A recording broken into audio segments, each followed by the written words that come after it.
is Nurse Choma, your NCLEX prep coach. I'm the founder over at Choosing Nursing at choosingnursing.net, where we help you to pass your NCLEX exam. Thank you for watching this video. Go ahead and hit the follow button if you're not already following me today. All right, so today I want to talk to you about standard precautions versus transmission-based precautions. You're going to find this information very helpful. So if you can, I would encourage you to grab pen and paper so you can take some notes. All right, so we're going to talk about standard precautions versus transmission-based precautions. This is an important topic for you to know and understand because it's something you're going to be involved in with your care every single day as a nurse. And one thing you must understand is that when it comes to the NCLEX exam, the NCLEX is testing you on what is predominantly seen clinically as the role of a nurse. So let's first talk about standard precautions. So standard precautions, what this means is that we simply want to prevent the spread of bacteria to patients as well as ourselves. So one of the ways that we do this with all patients, so this is the standard. So this is what we do for everybody, regardless of what they come in. With all patients, we always wash our hands, right? So hand hygiene is the biggest issue, the biggest thing that we want to do. And I want you to begin to see the precautions as kind of like levels, right? So the lowest level is standard precautions, and this is going to involve hand washing for at least 15 seconds. Hand washing is the best and the most effective way to prevent the spread of infection. And another thing we're going to do, we're going to put on our gloves, right? So whether it's latex or doesn't matter, depending on the allergy of the person putting it on, we're going to wear gloves when we enter into the room, when we touch the patient, when we use fluids, anything of that nature, in order to, once again, prevent the spread of infection. So hand washing is ideal before you see the patient as well as after you see the patient. So that's standard precautions, right? That's the lowest level. That's what we do for everybody. The other type of precaution, or the umbrella, is called transmission-based precautions. So with transmission-based precautions, you have three types. You have the first one, contact precautions. Contact precautions.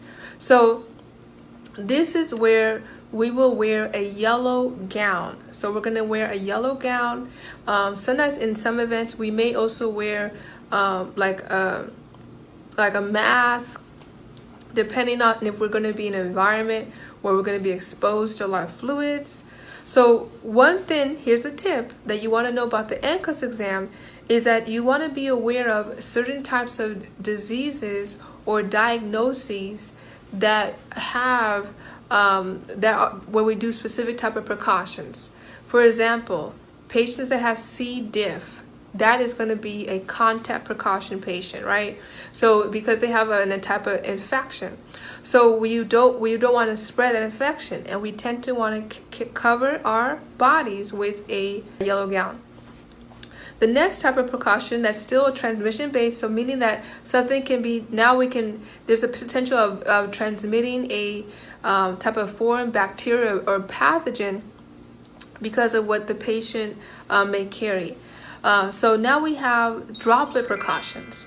So droplet precautions, with these type of precautions, we're going to wear a mask. The mask is not going to be a specially fit mask, just a regular mask that we're going to use to cover our face. Now, if in the event, let's say the patient, they cough, they not only cough, but they also spew out, then we probably want to wear a mask that has a face shield included. So when we wear the mask, based on the standards and everything, we're supposed to keep about a good 3 feet distance from the patient in order to prevent the transmission of the bacteria whenever they cough. Now, with droplet precautions, we also want to encourage the patient to use cough etiquette, which simply means, cover their mouth, turn their head away when they sneeze, cough, and etc.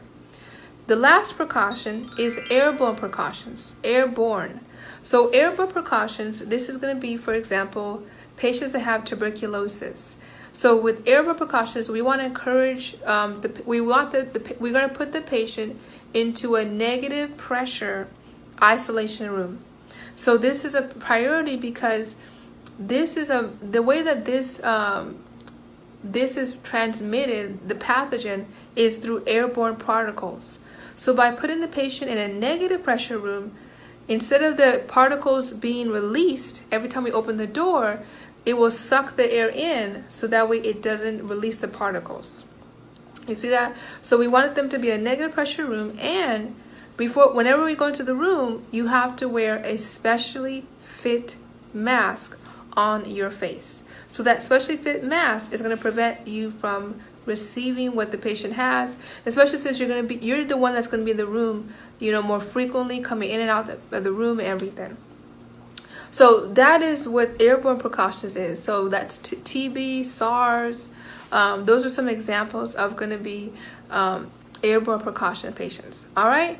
So in a nutshell, I explained to you standard precautions, which is the lowest level, right, which is just basic hand washing and gloves.